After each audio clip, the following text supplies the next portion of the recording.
सील धके तूर दी हसन, तूर दी हसन, तूर दी हसन।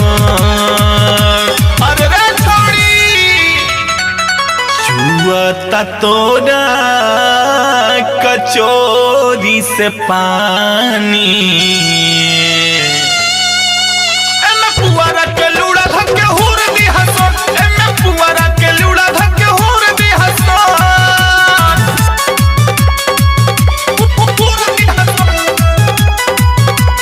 पुआरा के लूड़ा लूड़ा लूड़ा,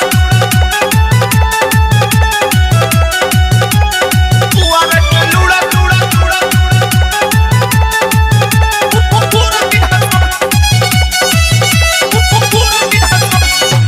चोली पगोली चाली हो जाइला फड़ा, बचबू नयाज कतनो करबू तू ना खड़ा, करबू तू ना। अरे पूछी चोली पगोली चाली हो जाइला फड़ा, बचबू नयाज कतनो करबू तू ना खड़ा।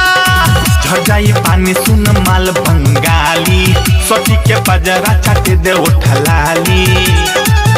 हई दुनू एंड कर तब धके थूर दी हसन, थूर दी हसन, थूर दी हसन। अरे रे छोड़ी छुआता तोहरा कचोरी से पानी, एमे पुआरा के लूड़ा धके हुर दी हसन, एमे पुआरा के लूड़ा धके हुर दी हसन। हेमंत राज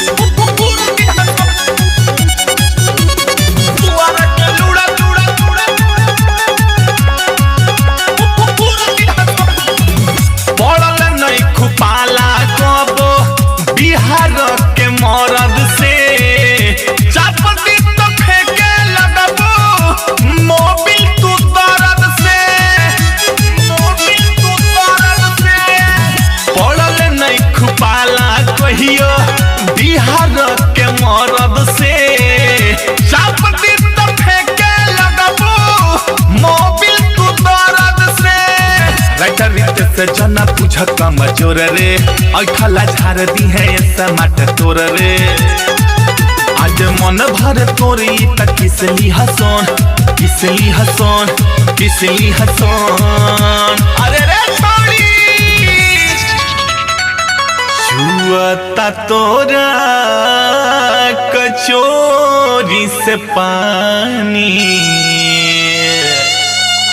एमे पुआरा के लूड़ा धके हुर दी हसन, एमे पुआरा के लूड़ा धके हुर दी हसन। नाच के छोड़ी तहु लहंगा उठावाले, कहे ते तोपे वाला चीज के देखावाले। तोरा बोतल के सील धके तूर दी हसन, तूर दी हसन, तूर दी हसन। अरे रे छोड़ी छुआता तोरा कचोरी से पानी,